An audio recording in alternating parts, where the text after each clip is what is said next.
F Memphis, Flynn Broadcasting Stations.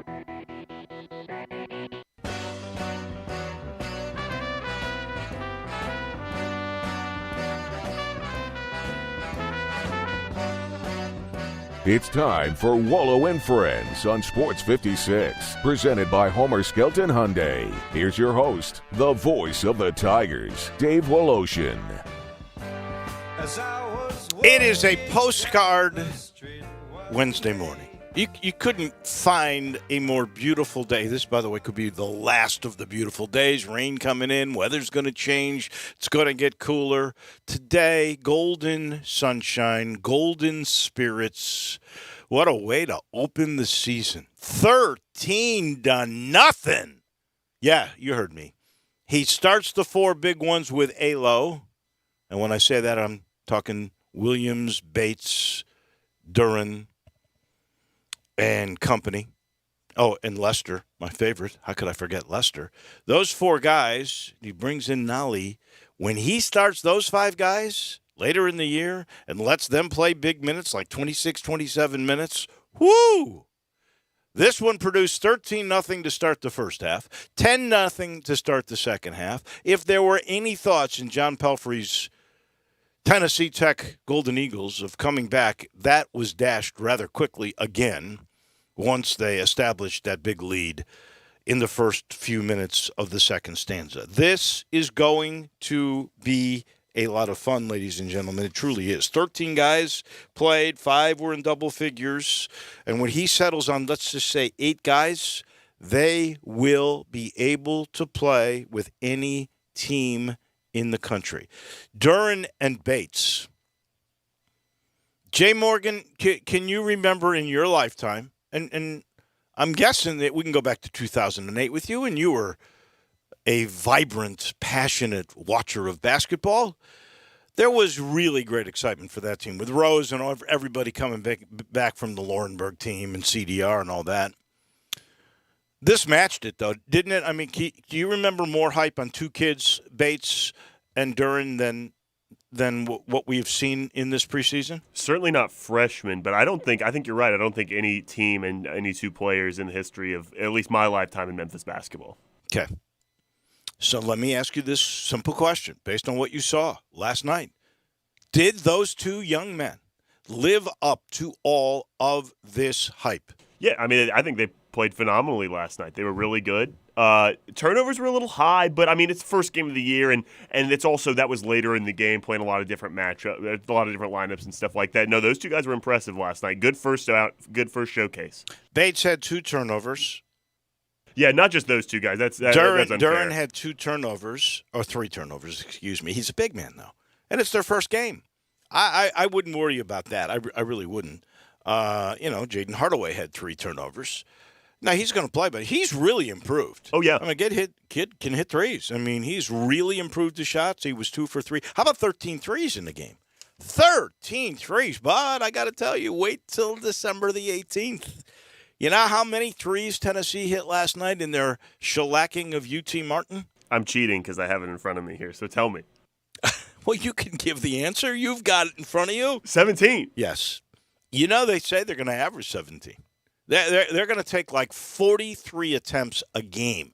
That is what I think Rick Barnes has said. That will be crazy. So the Tigers live up to it. Chandler Lawson becomes eligible, and then you could tell, his head. I think he was really surprised. And Penny sort of intonated at that. They did not think Chandler Lawson would be eligible this year. So his heart probably was not much into practicing and really being in shape. And I can understand that 100%. And then he goes, "You're playing." Oh, okay. Well, he clearly was not ready. I would say mentally and physically, he'll get better. He did not look good last night, understandably so. Neither did Earl Timberlake. Earl Timberlake just still must have rust from not playing for a couple of years. His feet, he's athletic. His feet just don't seem to get underneath him the correct way. He missed a pretty much a wide open layup because he went off the wrong foot, and I don't think he had the spring. It was kind of crazy. But Tyler Harris only played 6 minutes, too. I was a little surprised. I thought he might play more minutes last night. I mean, how can Tyler Harris, seriously, and I appreciate Tyler because I think he's a different guy. I think he really is trying to be team-oriented. I mean, he's a guy who averaged 27 minutes, I think, a game last year as a starter on a Big 12 team. Now, they didn't win many games, but he played, had minutes. He did not play well for Iowa State last year. He's a different guy. I really appreciate Tyler Harris this time around. He is smiling on the court. He is friendly to everybody. He's really trying to pass first, which I appreciate. And then when he gets the look, he's going to take the look. There was one sequence, and Matt Dillon said something on the air about it where he was wide open and Nolly had the ball and Nolly didn't give him the ball, and he kind of went to Nolly and said, hey man, I was wide open. And when they got him the ball wide open, he drained the three. He did hit the one. Well, he took a couple of threes, but he hit the one. But I wouldn't expect him. I mean, seriously, if you want to be a Final Four team, and after I've watched all this now, truly believe this team is capable of that kind of excellence. But you can't do it playing everybody. You've got to play 27 minutes to your starters, and you've got to figure out who those starters are. And I don't think you should play more than 3 guys outside your starters. And that's really, Final Four teams average about a 7.5-man rotation. So I'll go 8. I don't mind in blowout games, everybody playing like he played 13 guys here. I actually won a bet with him. He gave me the bet, though. But I bet him on the pregame show a penny fries because, you know, McDonald's got this new deal with him. 1 cent. 1 cent for fries. I said he's trying to get everybody fat. 1 cent for fries if they win. So we're going to get a lot of free fries here, basically, or 1 cent fries. But I bet him he'd use more than 9 guys. I actually made the over under 10. He goes, I'm going to give you this one because in blowouts we're going to play more. But it was fun. It was just it was a fun night last night. He said this last night after I brought it up. Williams and Duren together underneath. When those guys feed off of each other, you'll notice the very first play that Duren made, no one's talking about that. They're talking about the dunks and the missed dunk when he tried to jump over that kid Goldman. His first play as a collegiate player was a pass to DeAndre Williams wide open for a dunk. What a good look. I mean, Duren and Williams, according to Penny, show me a better tandem in the country. We'll have to wait and see because they got Holmgren and Timmy at Gonzaga. That's pretty good. Good guys. Boy, that kid from Kentucky, 34, he kind of looks like Joey Dorsey, body-wise. Yeah. Tishabwe or whatever it is. I watched the end of that game last night. That's only one guy, though, that Kentucky had. As a tandem, that really is going to be special to watch. So that was really terrific. There were some crazy things in college basketball last night. I mean, you look out, and Duke's got a couple of freshmen. We talk about Bates and Duren, and they are great. They're NBA guys, I think. And Duke's got a couple of pretty good freshmen, too. That Kentucky big man we just talked about. But how about Paulo Banchero and Trevor Keels? Paulo's really good. Well, Keels was the one who stole the show last night. Keels is good, Kentucky. too. Keels is good, too. Yeah, they're really good. So the Coach K tour started off the right way. It did not start out well for Tony Bennett and Virginia. Go Navy, beat Army. How in the world does Navy... I mean, like, how tall is their tallest guy? 6'6"? I'll look it up. I don't know. You can't be far off. Navy upsets Virginia, and I mean, they beat them good. 66-58. Crazy. Ohio State barely won their game last night. Against the Zips. Against Dayton, 67-66, and it took a last-second shot to beat them. I mean, that was amazing. You could have seen the number 17 team in the country go down like you saw number 25. I mentioned already Tennessee hit those 17 threes. Arkansas handled Mercer. But Houston, the team Memphis is going to be battling with, Houston went overtime to beat Hofstra 83-75. So maybe Houston looks a little bit more human than they had. Can I ask you, how was the crowd last night at the Tiger game? Really good crowd? A lot of people there? It was an average crowd. I mean, Tuesday night. it's Tuesday night. It's Tennessee Tech. I think there's going to be more and more buzz as the season goes. And so people are going to go, "Oh, I better watch this while I can," because who knows how long this kind of stuff lasts. I remember this. I always pat myself on the back for this, but during that run in 2008, really, it started in 2007 when I started saying this. I said, "Folks, enjoy this. These are the good old days. You don't get those all the time." I wasn't sure, honestly. During the end of the Pastner era into the Tubby Smith era, Matt Dillon and I would say this to ourselves, really. We'd say, do you think we'll ever see what we saw in those few years in the mid-2000s, 5 to 8, when Memphis was really starting to climb and got to the mountaintop? And I wasn't sure we would ever get back to the good old days. Folks, we're here. So grasp this. Embrace this, because you never know how long it will last. And can Penny keep getting these great classes? And this year is really special because you got the experience of Williams, Nolly, and Quinones and Alo combined with all this new talent coming in. He's got to figure out a way to get Josh Minott minutes. He didn't play John Camden hardly at all last night. He played a minute 42. That kid's really going to be a good player. So this, folks, is going to be fun. I hope you will embrace it. Can I make a sincere, thankful statement? Please do. I am so grateful. I truly am. To the College Football Playoff Committee. Because I think it is their intent. I truly do. It is their intent to make my job a whole lot easier. They're amazing. They just change the rules all the time. I mean, I don't see why they don't just come out and say, we're rigging this because we are going to make the decision on who plays in the final game. And you know what?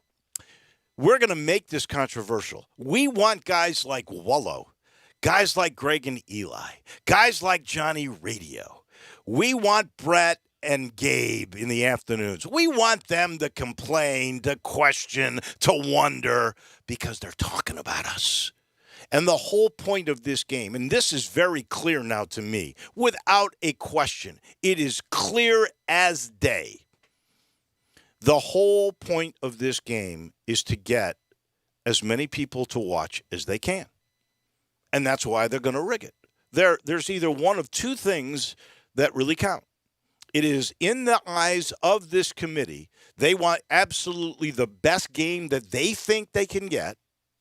Doesn't matter wins and losses out there. By their look, they're going to decide who should be the final four teams, or they're deciding which four teams will produce the most eyeballs, therefore making the most money that they possibly can. That has to be the way it is, because every week they change the rules. Some weeks they divide that too, like last night. They kept Ohio State below Oregon because of the head-to-head. But what is it, 2 weeks after Michigan State beat Michigan, they put Michigan over Michigan State because Michigan State lost to Purdue? And different criteria. They play the same schedule pretty much. How does that not count 2 weeks later? It's crazy. So let me get this right. Last week, the head-to-head mattered. This week, obviously, it didn't. Last week, you had to look good, right? That was part of the reason that Cincinnati couldn't be in the top four, because they didn't look good. Oh, boy, I think Alabama just absolutely smattered LSU at home. Oh, no, wait. It was close. 6-point game at home? Alabama looked terrible to an LSU team that's quit on the year? They've earned it, though. They're second. They stayed second because it didn't matter how they looked. Holy smokes, it's crazy. So here's how it goes. Georgia's number one. Nobody's going to argue that. And you know what? Alabama's going to have their comeuppance because I don't see this Alabama team beating Georgia in the championship game. I just do not see it. But they're the one team, so they could still get in with 2 losses. That's what makes this so interesting. I think there would be so much pressure on that committee, especially, let's just say, Oklahoma, which stays, by the way, down at number 8. Hasn't lost a game. They have not lost a game. And I'll tell you, they got 2 big games coming up. So they're going to play Baylor. Baylor is 14th in this ranking. They're going to play Oklahoma State. Oklahoma State is 10 in this ranking. They can move up. Oregon's doomed. Because if you look, and it's all rigged. It's fixed. If you look, the Pac-12 has how many teams beside Oregon in the top 25? Real quick, Jay Morgan. I don't see any in the top 12. Bingo, bagel, none. Their ceiling is there. They're going to get past. They're going to get past unless, if Oklahoma loses, okay. But if Oklahoma beats Baylor and Oklahoma State, they're going to work their way in, I think. And there's nowhere for Oregon to go. And, they love a Big Ten. Big Ten's going to be in. It's either going to be Ohio State, Michigan, or Michigan State. They're going to rig that. Too many TV sets. Come on. How about Notre Dame in terms of being rigged for TV sets? I mean, because here's the thing. You can't put Notre Dame in after they lost at home to Cincy. Oh, but no way. But look, Notre Dame plays Stanford on November 27th, and who did Oregon lose their one game to this year? They lost to Stanford. So, what is Stanford's record, though? I think they've only won the one game or something like that. They've got there's no way. There's no way they can possibly put Notre Dame in over Cincinnati. But you compare there. I think Notre Dame beat Stanford, and that win is so impressive to the committee. They jump Oregon, who's won losses to Stanford. I think that's how they get Notre Dame in there. That would be pretty convoluted, but I wouldn't put it above them because this is crazy. They just are figuring out what they want, the 4 teams, and they change the criteria all the time. So Alabama won. Georgia 1, Alabama 2, Oregon 3, but we know that's the ceiling because they don't play anybody. Ohio State is 4. I think you can pencil Ohio State in because, look, Ohio State we know is going to beat Michigan. We know that? Oh, yeah. When was the last time they lost to them? I don't know. Harbaugh is 0 for his life. That's what I thought. He hasn't won a game against them. No. I think I'm not sure if he's even beaten Michigan State. He might have beaten Michigan State once. His record against top 25 and his 2 rivals, Ohio State and Michigan State, is just horrendous, just terrible. I'll be shocked if Ohio State does not get in because I think they'll beat Michigan. They must have to play Michigan State at some point. Jim Harbaugh's 0-5 against Ohio State. He's 3-4 against Michigan State. Okay, so it's 3-4. How come he played them? Well, one extra time this year, but how come he's played 2 more times against Michigan State? And that's a great question. I have no idea. Did they not play him last year? Maybe. They play him every year. That's true. I don't know. That's crazy. What if they got in there? His record against top 25s? He's only got like 4 or 5 wins against top 25s. I mean, it's way, way below 500. It's awful. So I think Ohio State's going to get in. Cincinnati is 5. So what's got to happen? I guess Ohio State has to lose to Michigan State and they beat Michigan to eliminate everybody. I don't know. They're going to get a Big Ten team in, and I think it's going to be Ohio State. Oregon has to lose, and that might open up the door for Cincinnati. I know they're going to move a Big Ten team in there. Oklahoma's poised, even though they're 8, they're poised in a position, I think, because of the schedule they got. And I think they're better than everybody in a somewhat mediocre Big 12. I think they'll move their way up. I think they'll end up being in this mix. Then Notre Dame is 9. No way. No way they can get above Cincinnati, which is at 5, and who's – After losing they got them to at them. home. They beat them at home. There's no way, unless Cincinnati loses. And by the way, Cincinnati could lose. Cincinnati is not. I don't think this Cincinnati team, after looking at them now 3 times, I don't believe they are quite as good as they were last year. Really? Yeah, I don't. I don't know what's missing. Maybe they've caught on to Ritter. I'm not 100% certain. Look. Tulsa, which is a team Memphis should have beaten if not for a missed face mask, under the mask, gouging of the eye thing, the crazy ref. Tulsa fumbled the ball in the final minute of the game, going into the Cincinnati end zone that could have tied the game with a 2-point conversion. That's Tulsa, a mediocre team, a team that is under 500 in the American, which, by the way, doesn't have any teams in the College Football Playoff Committee poll. So I don't know. Cincinnati could lose, but if they win out, I don't know. Oklahoma State is 10. They could be poised for a run if they were to beat Oklahoma. But a lot of stuff, crazy stuff's got to happen.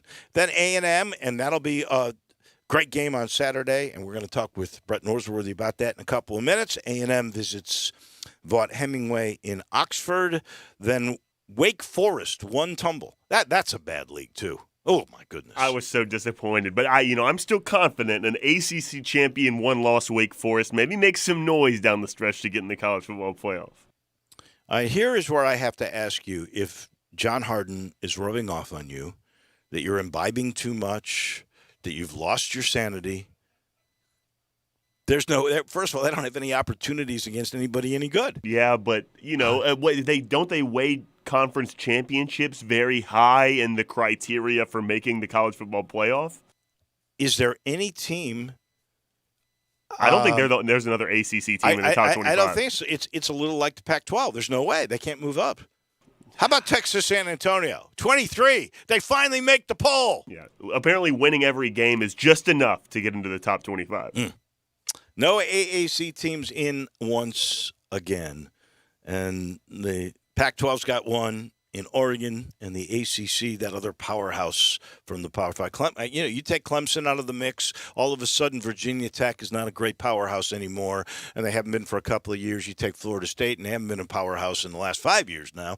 That league looks pretty – they ought to be begging Notre Dame. Come on!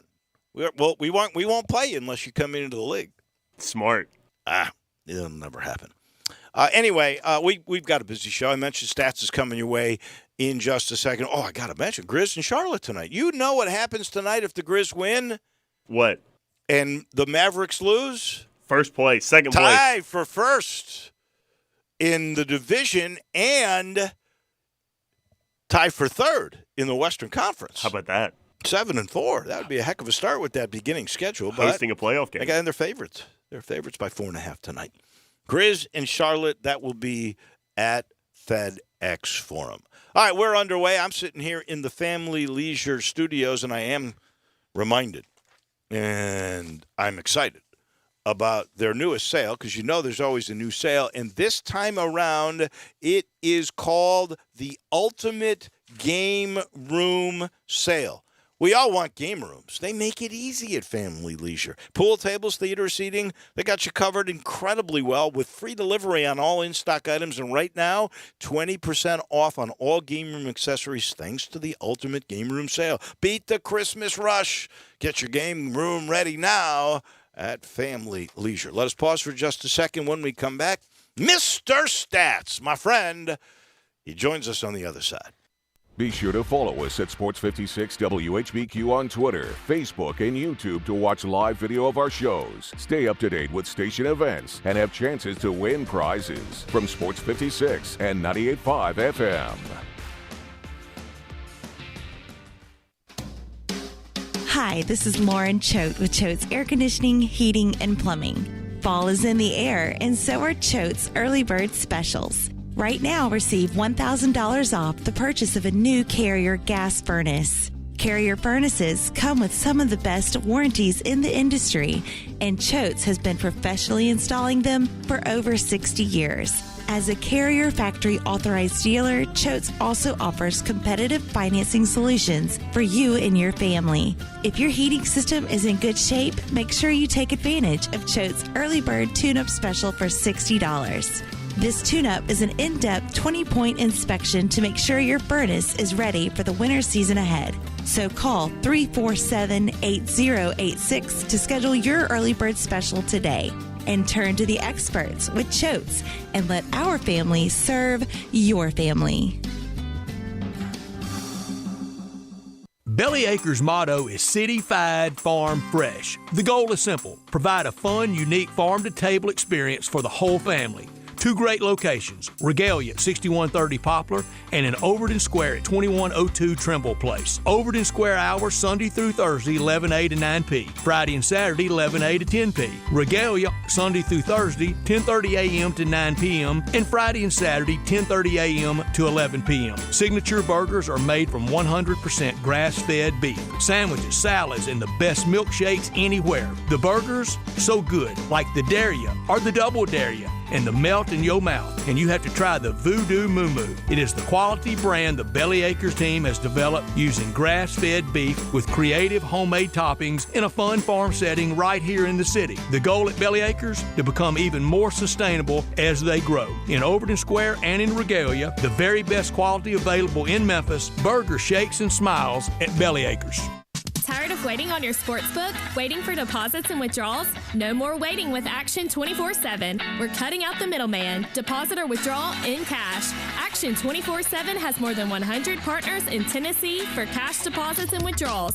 Visit action247.com for a location. Cash deposits and withdrawals from your Tennessee sportsbook. Action247.com. You got action. Must be 21 or older and in Tennessee. For problem gambling support, call 800-889-9789. Do you know one of the best things you can do for your employees or family's health? Provide Arctic Clear bottled water. Arctic Clear bottled water is your locally owned and operated bottled water provider. Arctic Clear is 100% natural spring water with free delivery and setup, dependable service, and no long-term contracts. What an easy choice. Call Jeff Manus today, 901-382-2363, or visit arctic-clear.com. Arctic Clear bottled water. Call now, 382-2363. That's 382-2363. Hey y'all, Johnny Radio here from Sports 56. They're letting me loose this Friday at Town Village, Audubon Park. Come hang with me from 11 to 1, have some Q from Three Little Pigs Barbecue, gift cards from Neil's, and from my chiropractor, Dr. Star Cheshire. He's gonna back your back up. I'll also be throwing out some Tiger football and basketball tickets, so get yourself here Friday, 11 to 1, Town Village, Audubon Park, at the corner of Park and Cherry, with me, Johnny Radio, on Sports 56, 98.5 FM. Now, back to Wolo and Friends on Sports 56, presented by Homer Skelton Hyundai. Here once again, it's the voice of the Tigers, Dave Woloshin. Stats Norsworthy, we think, coming your way in a matter of moments. You know, he's one of the sweetest guys I know, really. And that gets me to thinking about sweet things. And what do I think of? I think of our signature candy around here, around the whole Mid-South. It's not just Memphis. It's the whole Mid-South. And this week, Dinstall's is launching the holiday season with a sweet holiday weekend. All 5 stores are going to be filled with festive candies and gifts. And you can get them starting tomorrow at a very special discount. So, Friday and Saturday, along with tomorrow, Thursday, chocolate turkeys, holiday gifts, candies galore. You can actually select gifts for your clients, your family, and friends. It's called the Weekend Discount, and it's only this weekend for the holidays. It's really going to be special. You can stop by Laurelwood, Germantown, Collierville, Pleasant View, and, of course, you can check it out downtown. That's a great place to go. Dinstall's, made in Memphis and enjoyed by the whole world. I'm not sure I've ever seen this before. The Athletic has a story that is coming out that has Middle Tennessee saying they want to stay in Conference USA. I don't think I've ever seen a school come out and say, no, we're happy, we're staying. So they were in consideration, I think, with Western Kentucky to go into the MAC, and they're saying they do not want to go. I'm wondering, does that mean, should the CUSA become more proactive and try to steal some of the Sun Belt teams? You know, I would think if I were the commissioner, I would try that. I would, and I know Brett Norsworthy is constantly talking about the attributes of Jonesboro and Arkansas State. Is Arkansas State better served to stay in what is now an improved Sun Belt over going to CUSA that seems to be depleted, even though they are keeping Middle Tennessee? Good morning, Mr. Norsworthy. How are you? Dave. Good morning. I would definitely stay in the Sun Belt. The CUSA is getting ready to be done. I don't see how it can survive. And, I mean, just that hodgepodge of teams and time zones and locations, I mean, that's just an utter mess. Sun Belt has been, it's been better. And I've been saying for years, the level of football they play at the Sun Belt, I don't think is appreciated enough by a lot of people that are pretty puffy about how they think their football is perceived. And CUSA is definitely one of them. CUSA's been over. Britton Banowski wrote the obituary on it years ago. It's over. I am with you. They never really were able to replace. Well, you can go back to Mike Slive. He started it with the Great Midwest Conference, and they never found the right person. Banowski was certainly not that one, and this time they have been tripped up. The only thing they got worthy, in my estimation, of keeping the league around is the Bahamas Bowl. I wouldn't mind going to that. That's about it. All right, give me your impression. I know you'll talk about it at 3 o'clock today again, but your impression of what we saw last night. I'm not surprised. It's not the order that I would have had them in. I would have had Cincinnati in. I would not have Alabama as the 2. I would not have Alabama in the top 4 right now. It all is subject to change, and it changed from last weekend, and it will change next week. I don't really know why, Dave, they can say for promotion. Unless I'm missing something, college football has never been more popular. The TV ratings have never been better. The crowds are back. It's led the country in bringing crowds back to sports. They can say they do that every week, that absolute pinata that they turn the chairperson into every year. Poor Gary Barta's this year's guy. Mm-hmm. I don't know why they do that every week. You don't. And then the NCAA tournament started releasing the top 16 a few years ago. But I don't know why they even feel necessary to do that other than to have, David Pollack and Joey Galloway fighting on stage with each other. I really believe it's twofold. It is that promotion, and even when you are incredibly popular, you still want to market. And, all you have to do is look at the successful companies. They continue to advertise all the time because they want to keep your attention. The advertisements in the game, in the games, on the field of play, that's the advertisement. The other aspect is that it's a popular program, and ESPN wants that programming. They want those numbers to come so they can sell more advertising, and so it suits their purpose. I just, look, it's the College Football Playoffs Committee. They are trying to figure out, I think, what is the best game. I really believe that. They don't want bad teams, but they are put in a position where as they try, in their view, to either get the 4 most popular teams for numbers or what they think will be the best game. The problem is rationalizing it because they change their criteria week to week. And I think you say it great when you say they make that spokesperson a piñata.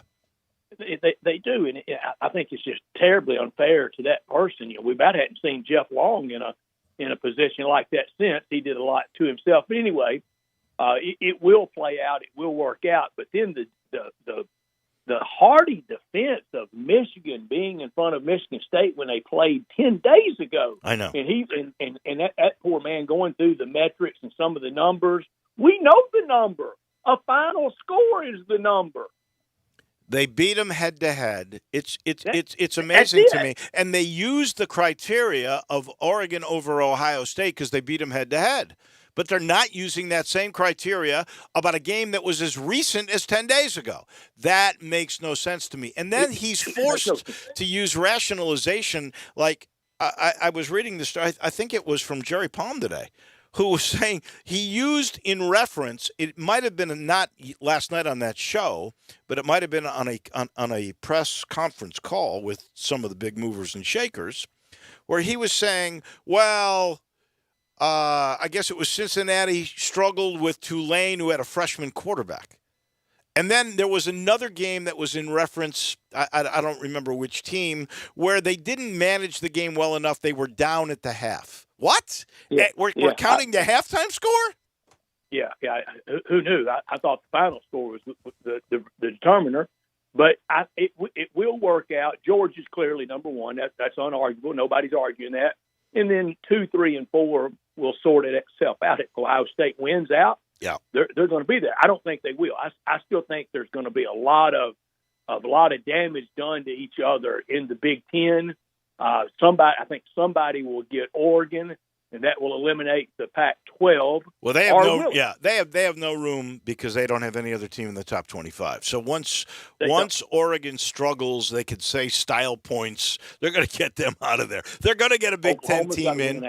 Oklahoma has a chance because they're going to play Baylor and Oklahoma State. They're both in the top 14 of their own poll. So the room is there for Oklahoma, I think, to move up from number 8. And they're going to get a Big Ten team in. And, and maybe 2 from the SEC. And maybe 2. I cannot see if Alabama loses to Georgia in the championship game, it's hard for me to believe they would keep Alabama in there, but they might.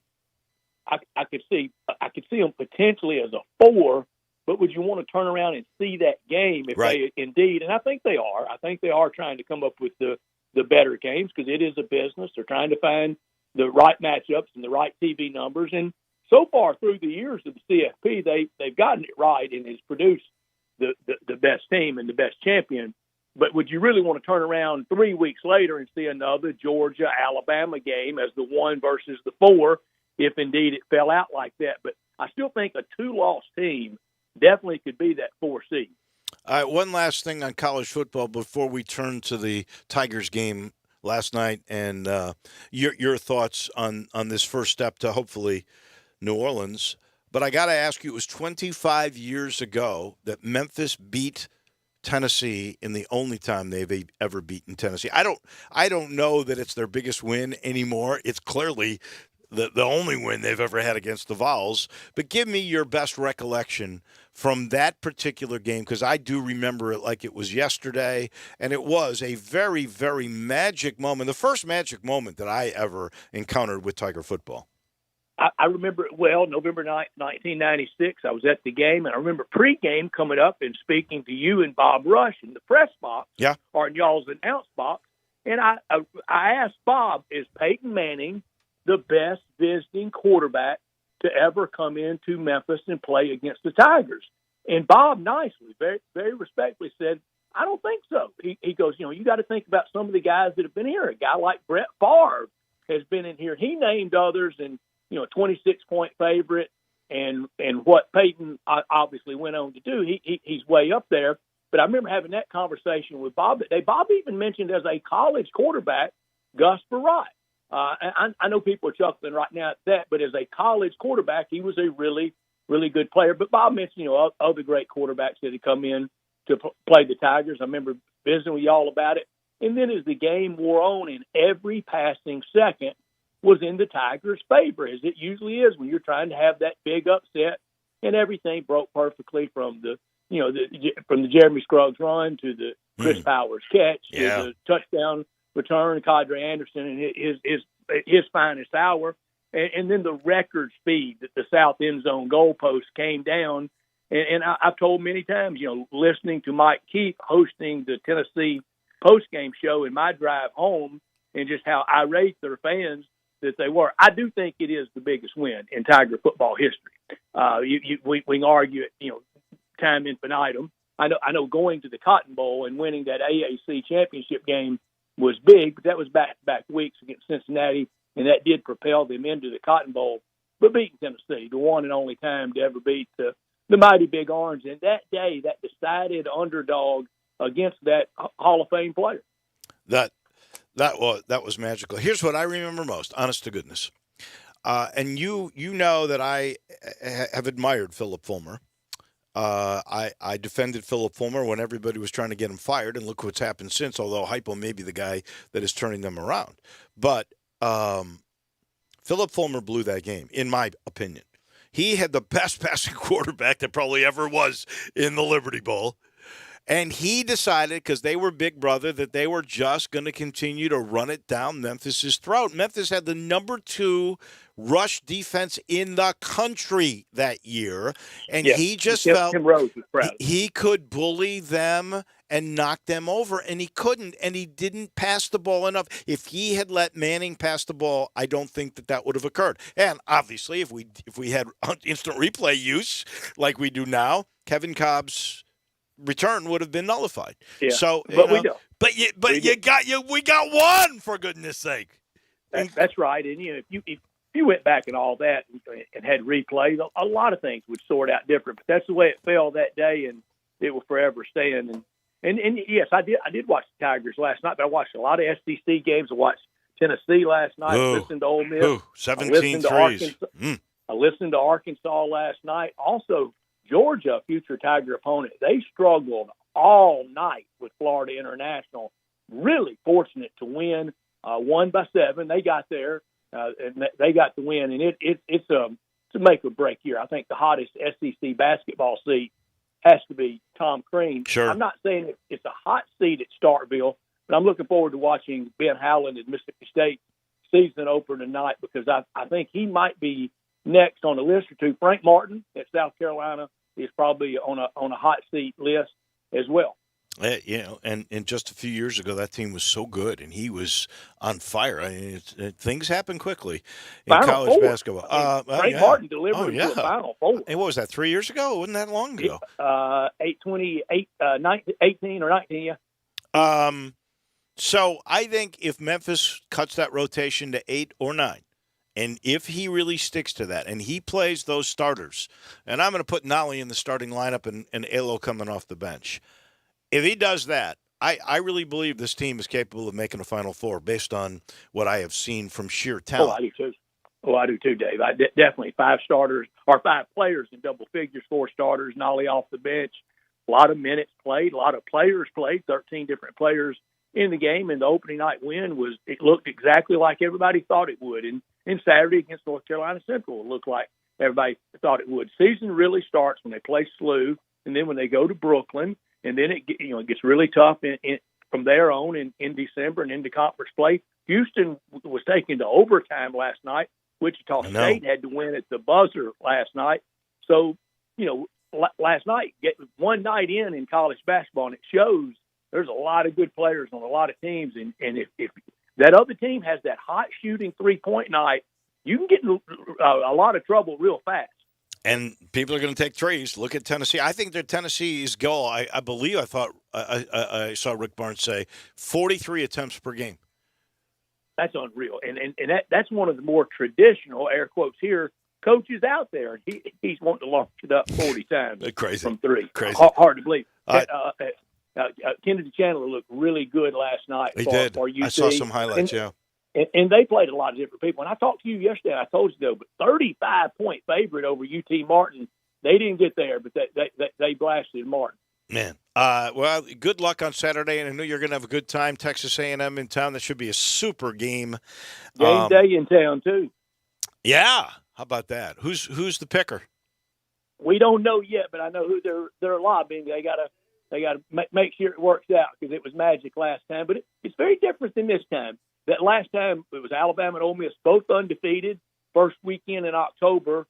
This time, later in the year, almost middle of November, but still a great matchup against Texas A&M. And for the winner, a great bowl in the offing. And for the defeated team, probably a good bowl, but not as good. This is the time of year that it's elimination games for bowl games. I want Katy Perry back. That's all I can say. Hey, thank you. All do. Thank you, Brett. We appreciate it. We'll listen to you at 3 o'clock today. I know I'll talk to you on your show next week on Tuesday at 3:30. Thank you, Dave. You got it. Thank you. That's Brett Norsworthy. This portion of the show brought to you by the good folks that are known as Sheldon Rosengarten. It's a team. He's got Mark Spensdorf behind him, but it's really Sheldon. Sheldon is the worst golfer in town because why? He never practices because he's too busy working 24/7. He's got this strategic marketing program that is terrific. He always says, talk to 2 or 3 real estate brokers. Just make sure one is Sheldon Rosengarten because he will work for you. He can't putt. 3-putt, they call him. He's full of triple bogeys, but he also moves your home with a strategic marketing program, including Shell Bucks. It's easy to get a hold of him, 483-0546 or MemphisRelocate.com. And this portion of the show is brought to you by Conway Services, heating, cooling, plumbing, electric. The tune-up with the safety inspection, that is critical right now. I tell you it is, because I want you to have peace of mind. You'll get the tune-up inside and outside for $69, and now they throw in the wintertime for your heating system, a safety inspection, which involves a state-of-the-art camera goes into your system looking for leaks. Then they give you a carbon monoxide test, and they do that for $69. Get peace of mind. Get efficient. Your system will last longer. All you got to do is call 384-3511. Conway Services, heating, cooling, plumbing, and electric. Back in a minute. Jarvo from Action News 5 is next. Hey, this is former Tiger Gabe Kuhn. Check out my new show, Sports Time, with Brett Norsworthy. Make sure you join Stats and I every single afternoon from 3 to 6 on Sports 56, 98.5 FM. 5 Ash Roofing, it's what we do. Roofing and siding, gutters too. We're the pros you can trust to get it done right. Call on us. 5 Ash Roofing, the name to know. 5 Ash Roofing, the only way to go. 5 Ash Roofing, it's what we do. 5 Ash Roofing. Is that not the corniest thing you've ever heard? Can you believe I paid good money for that silly jingle? Well, the experts say make it memorable, and I think I got my money's worth. 5 Ash Roof Services, proud partner of the Memphis Tigers and the official roofer of the Tigers home team. 5 Ash Roofing, 367-0050 or memphisroofer.com. 367-0050 or memphisroofer.com. 5 Ash Roofing, it's what we do. We're here for you. I'm Gary York. I'm the service director at Lexus of Memphis. Our service department wants to be more than just a place where you get your oil changed. We do glass repair, windshield replacement, recalibration of your camera and sonar systems, even wheel repair, tire replacement, all the things you would expect from a luxury automotive dealer. Please check out our website. You can schedule your appointment, check out our specials, hours of operation, or if you'd like to do it in person, please reach out to one of our associates at 901-271-5199.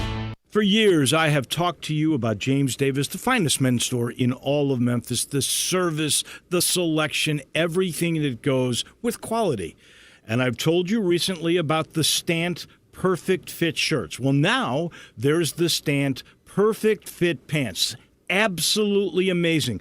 Only 2 measurements fed into a computer, and all of a sudden, you've got the perfect fit pants. I'm talking everywhere. The leg, the seat, the bottom, all made to fit your body absolutely perfectly. And there's 80 different fabrics to choose from. You will find the right look, the right fit, almost instantaneously. They start at $162, but you will never find a better pair of pants than these at James Davis Men's Store. And the shirts are still there, and guess what? It's the only place in Memphis that you can find Stant. That's the James Davis Men's Store in the Laurelwood Shopping Center. Years from now, when you're telling stories about watching Ja Morant when he was just starting out, you're going to want to remember where you were when you were watching him, and that should be Sweetgrass Next Door in the heart of Cooper Young. It's the perfect neighborhood bar that also just happens to have plenty of high-def TVs always tuned to the Grizzlies if they're on. It's a laid-back atmosphere at Sweetgrass Next Door, a place where you can enjoy a game, practically any game, without having to deal with a lot of people that don't seem to know how to behave in public. If you're looking for great food, signature cocktails, and the friendliest people around, you're looking for Sweetgrass Next Door in the heart of Cooper Young. Hey friends, Bill Russell at Russell Brothers Fine Jewelers, and this year we're celebrating our 36th Christmas. And in those 36 years, we've learned what Memphis women want in jewelry. From the most talented jewelers and designers in this country and abroad, we've gathered a stunning collection of the finest jewelry in the Mid-South. Diamonds and rubies, emeralds and sapphires, any gemstone you can imagine, all set in a magnificent array of rings and bracelets, necklaces and earrings. There's stunning pieces that will tell your lady that you care enough to give her the very best. We have a large selection of estate and vintage jewelry if that suits her fancy. Or if she's more contemporary, come and see our collection of avant-garde, trend-setting eye catchers. This Christmas, put a Russell Brothers box under the tree, and when she opens that box, she's going to be thrilled, and you're going to be a hero. Russell Brothers Fine Jewelers, 4646 Poplar at Perkins. Let us help you be the best Santa. Now, back to Wolo and Friends on Sports 56, presented by Homer Skelton Hyundai. Here once again, it's the voice of the Tigers, Dave Woloshin. I got to get better at time management here, you know. I'm shortchanging my partner on the football games. Jarvis Greer from Action News 5, kind enough to join us. And Jarvo, let's get right to it. What did you see last night when you were looking at the Tigers and Tennessee Tech? What's your first impression? Well, that start to the game was like, whoa, let's go ahead and book your tickets to New Orleans. There you go. For the Final Four, because, I mean, they started out like exactly what you would want to see from a team that is hyped as much as this Memphis Tigers team is, and I think for good reason. I mean, the freshmen look every bit as good as advertised, and Landers Nolly coming in off the bench, apparently accepting his role, knocking down threes, and he even made some good passes there. What do you have, 4 assists, I think? But the freshmen, goodness gracious, Jalen Duren is a man. Oh yeah. And even though I do think I am going to temper it a bit, because, you know, he should still be a senior in high school, same with Imani Bates. And I think at some point there's going to be somebody that's going to push him around in the post, and he's going to have to, you know, learn how to deal with, you know, playing people just as big as he is. And that's something that until you do it, you don't really, you know, you don't know how you're going to react until you go up and you face that. And there are some decent centers in this league that he's going to have to, you know, bang bodies with. And that's just something that will come with time. But the talent is definitely there. And Imani Bates is smooth. I can't his wait. Stroke on his jumper. Yeah, oh yeah. Something to see. You know, that Duren matchup that will be with John Fulkerson. There's no way that Fulkerson is coming going to up. have the athleticism of Duren, but he's got the wily experience. He's a crafty guy. That's going to be absolutely amazing. By the way, you're right. Nolly had 4 assists. I really believe that in the end he'll be in the starting lineup, and Lomax will be coming off the bench once Bates becomes a little bit more comfortable with handling the ball. More proficient in handling the ball. And I think if you're giving those 5 guys, whichever way you want to work it, we'll call it the big 5 for the moment. If you give those guys 27 minutes, and you limit your rotation to say 8 guys, maybe 9, this team can go dancing in New Orleans at the end. Before I run out of time, I got to ask you about Saturday's football game. We got a doubleheader that day. That'll be a lot of fun. We got the game against East Carolina in the morning, and then, of course, the North Carolina Central basketball game in the afternoon. East Carolina is coming in, and they really should be. They're 5-4, so they're playing for bowl eligibility, just like the University of Memphis. Now, they should already have 6 wins. They should have beaten South Carolina. They had that game won. They blew it. And I know around Greenville, they have not been bowl eligible for a while. This is the conversation. The Tigers were at one time 6.5-point favorites. It's down to 5.5. What's going to happen, Jarvis Greer, on Saturday? Well, I can't be Nostradamus, but I'll tell you I am glad that team is that game's at the Liberty Bowl and not over at Picklen in Greenville, because I think that their people are getting really excited again. You know, they got a big stadium over there. Oh, they do. And when they're good, they put people in it. Yeah. Yes, when they're good, they put people in it. And Holton Ahlers, their quarterback, we saw him as a was he a freshman? Yes, he was. Freshman He over was there a few years ago, Yeah. And this dude is going to be really good. Well, guess what? He's not going to be really good. He is really good. And they've got some weapons around him. But, I think the way that Memphis has played defensively the last couple of games, and then you add Seth Hennigan back into the mix, I think that we're looking at, you can fly the flag, the W flag, like they do in Chicago on, 600 West Addison. When the Cubbies get a win, I don't know if that's the right address, but if you say Clark and Addison, I think it is. You're good. Look it Clark up. and Addison. Okay, yeah. I think that Memphis looks good for this, but it's going to be a fight, and I think it's going to be, I think it'll be a 4-quarter game. I really do, because East Carolina has tasted victory. They see a bowl game ahead, which they haven't had, and that program is hungry. And that program, Memphis back a bit ago could not beat East Carolina. They came in and played. That was the game they played after they played Tennessee. Remember, they beat Tennessee in '96. I do. And then the last game of the year, last regular season game of the year, was against East Carolina, and they ran that wheel route. That's where I love. The wheel route, and also they hit the tight end. I don't know how many times in that game too. Yeah, they just exploited Memphis over the middle. Yeah, and they were great under Steve Logan, and then they had it going again under Ruffin McNeil, but they let him go for some reason. Yeah, it was not a good move. They made two bad decisions on coaches. They never should have let Steve Logan go. When they did, then they never should have let Ruffin McNeil go. You know what? Logan got hired away. Didn't he go to Georgia Tech, I think? I don't remember. Logan actually got hired away, so that wasn't their fault. But Ruffin McNeil was just a big mistake. They had a crazy that was a president. Mistake. So, but now it's taken this long to recover from it, but they are recovering. But the Tigers want to keep them in intensive care. Yep. All right. Well, I'll see you bright and early Saturday morning. Looking forward to it. Oh, yeah. We'll get breakfast. Yeah, Okie-dokie, Dave. I love it. Very Thank good. you. We appreciate All it. right, man. That's Jarvis Greer. Watch him tonight on Action News 5. He's brought to you in part by Old Dominick. You talk about new traditions. How about this one goes way, way back. You can learn about it on the tour. But if you want to see something cool, 305 South Front Street, it's our own distillery, Old Dominick. And they got this really cool bar. You can pull up a stool. You can talk to the mixologists, who are outstanding if you fancy an old-fashioned. They got that for you. Or you can try any of the Old Dominick products. They got a flight of them you can try. They are really, really cool. You'll love them. It's something different. Go check out the Old Dominick Distillery and Bar. That'll do it for us. What a fast-moving Wednesday. On a gorgeous day, Johnny Radio comes your way next.